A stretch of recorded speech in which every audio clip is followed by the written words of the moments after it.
Hi, my name is Amy Ackerman. I have 2 children in the district. I'm going to start with a lawsuit that was brought against this district. Where was the notifications to the families in the district about the lawsuit and its progress?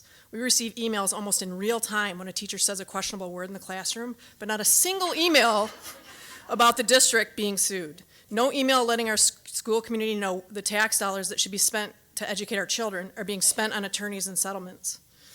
Let's talk about why the district was sued. As professional leaders of our school, when confronted with a parent who said something on social media that you didn't like, your response wasn't to reach out to the parent and have a discussion. It was to call her employer and get her fired. That's not ethical, professional, or in any way leadership. That is sinister, unprofessional, and not what any of this community should accept from their Board of Education and superintendent.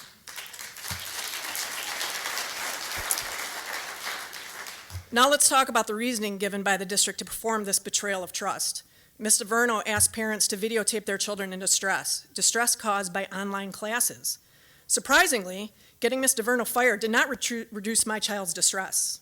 If you're so worried about kids in distress, the solution certainly was not getting a parent fired. These are the types of solutions to problems we do not need, but seem to be the only way this Board of Education and superintendent respond. And finding that Ms. DeVerno wasn't the only parent targeted was shocking.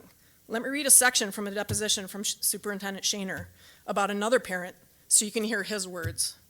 The question from the attorney said, "Why did you do that?" His answer, "Because I was concerned and scared." Question, "About what?" "About the nature of the Facebook post." Question, "What was it about it?" "I didn't get anything other than he was recommending a protest." Answer, "In front of people's homes. He was talking about putting pressure on people in their personal lives." The end of the story is the superintendent contacted this parent's employer, too. This parent is a police officer. The superintendent of our school was upset because someone posted about protesting, and the superintendent was concerned because, I quote, "He was talking about putting pressure on people in their personal lives." And yet his response was to do exactly that. He put 100% pressure on this police officer's personal life by contacting his employer, along with Ms. DeVerno's and other parents.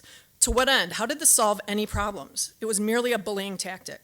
This is not the type of leadership that should be guiding our school district throughout such difficult times. We have an amazing community, unbelievable teachers, and great families to support our schools. But our Board of Education and superintendent want nothing to do with that. They want to have closed-door meetings, bully people that disagree with their decisions, weaken our district through making people afraid to question what we see happening.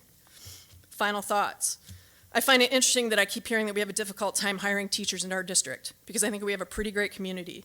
But if parents are being treated like this, I can only imagine if a teacher dares to disagree with this Board of Education and superintendent. 30 seconds. We need ethical, professional leaders for the district. We clearly don't have that. Instead, we have paid staff members spying on parents. We have Board of Education and superintendents being sued and not even bothering to read the complaint. But what I think is really the most telling is that this Board of Education and superintendent don't think they did anything wrong. They think they are justified to waste resources on monitoring social media, and using it to attack parents. They have not made any statements to apologize to the district for wasting money and resources. I'm asking the board to fire the superintendent and then all resign, because you do not represent the integrity of this community and completely lack leadership skills that we need in this district.